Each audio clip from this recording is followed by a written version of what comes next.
અમિતા જોશી જન વિકાસ વિડીયો શાળામાં આપનું હાર્દિક સ્વાગત કરું છું। સરકારના 2009ના એક્ટ પ્રમાણે દરેકને મફત અને ફરજિયાત શિક્ષણ મેળવી શકે અને બાળકોની 100% હાજરી શાળામાં હોવી જરૂરી છે। તે છતાં અમુક કારણોસર બાળકો અનિયમિત છે। તો ચાલો આપણે કાલોલ તાલુકાના બોરુ ગામની મુલાકાત લઈએ। પેલામ કેમ ભણે તું? પહેલામ ભણે છે। આજે કેમ સ્કૂલ નથી ગયો તું? લગન છે મારા મોમેન્ટ આજે સ્કૂલ કેમ નથી ગયો? આ લગન છે એટલે કોનું લગન છે? મારા મોમેન્ટ આમ શું છે? આયસા કેમ ભણે છે તું? પાટનામ રોજ સ્કૂલ જાય છે? ઓવે તો તને ભણવું ગમે છે બહુ? ઓવે હા, તો આજે કેમ નથી ગઈ સ્કૂલ? લગન છે એટલે મેડમ મારે છે બહુ એવું છે ઓવે એટલે નથી ગયા? કયા મેડમ મારે છે? રંજન મેડમ પણ બાળકને કેમ સ્કૂલ નથી મોકલતા? એ બરાબર બોલતું નહીં એકલા। તમારું બાળક કયા ધોરણમાં ભણે છે? પહેલા તમારું બાળક દરરોજ શાળાએ જાય છે? ના, હવે નથી જતું। કેમ? આ લગ્ન ક્યારે ના જાય? પછી તમે અમને એવું જાણવા મળી છે કે તમારું બાળક નિયમિત નથી જતું સ્કૂલ, એવું જાણવા મળી છે એટલે નામ શું છે? નસીબ તમારે એસએમસી સમિતિમાં સભ્ય છો? હોવે। અનિયમિત જે બાળકો જે સ્કૂલ ના જતા હોય એ બાળકો માટે એની ચર્ચા કરે છે। હા, તો પણ તમે એ બાળકને અનિયમિત હોય એટલે અમે ઘેર રહીએ, અમે જોઈએ આ બાળક ઘેર છે, સ્કૂલમાં જતા નથી, તો અમે કહી શકીએ છીએ કે તમે તમારા છોકરાને સ્કૂલ મોકલો। તમે શાળામાં સમિતિમાં છો?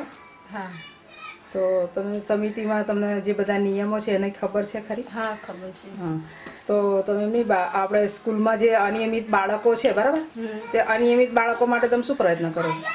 હા, એમના વાલીઓને જઈને કહીએ છીએ કે તમારા બાળકોને નિશાળ મોકલો એમ। તો તેમના વાલીઓ શું કહે છે? બાળકો તો નિશાળ તો મોકલે જ છે, પણ આમ કંઈક બહાર જવાનું હોય તો જ ના, તો જ રજા પડે। સાહેબ બી પ્રયત્ન કરે છે, પછી એમના વાલીઓ ના મોકલતા હોય તો પછી સાહેબ શું કરે છે? એમ અમે મારા ઘરેથી સભ્ય છે એ પણ કહે છે, હું જોડે જાઉં છું, હું પણ કહેવા લાગુ છું, બરાબર છે।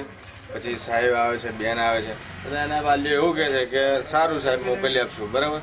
હવે અનિયમિત જે બાળકો છે એના માટે સાહેબ ઘણી કોશિશ કરે ને પ્રયત્ન કરે છે, પણ છતાં ના મોકલે તો પછી સાહેબ શું કરે છે? એટલે વાલીઓની ફરજ છે, બરાબર। ભવિષ્ય એમનું બગડતું હોય તો એમના વાલીઓને પણ એમને થોડી દેખરેખ રાખવી પડે, બરાબર, અને દેખરેખ રાખીને એમને મોકલવાની ફરજ આવે છે। તમારું નામ શું સાહેબ? વિઠ્ઠલભાઈ।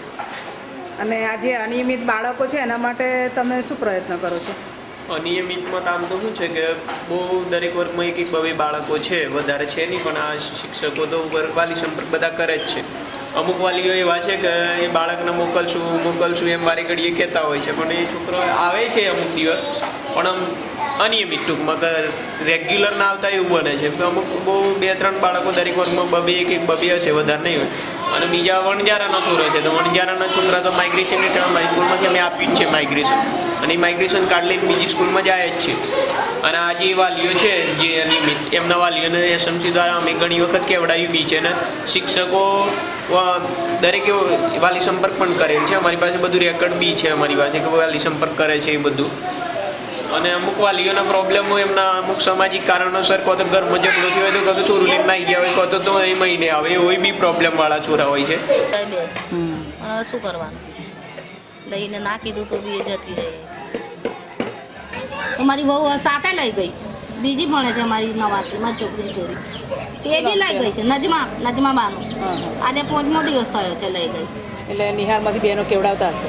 હા, બોલાવે, નજમા જતી નથી ને એટલે બેટા તો બોલાવે કે કઈ ગઈ નજમા, એને સાથે બીજા છોકરીઓ ભણે ને એમની જોડે કે તે તઈ 12 લગ્નમાં ગયા છે, શેરા ગઈ છે, મારી બહુ શેરાની છે ને, તે એની બોનની સાદી છે, મારી ભાણજી થાય સગી, મારી બોનની છોકરી હું લાવી છું મારા ઘરમાં છોરાઓ, તે સાથે લઈ ગઈ। મેં ના કીધું કે ભણતર બી ના બગાડ ને એનું પડતર બી ના બગાડ, કે ના અઠવાડિયામાં શું કે એમ કરીને કે આ શિવરાત્રી એક રજા પડશે, પછી શનિ રવિવારની પડશે તો કેટલા 2-3 દાડા જ બગડશે ને।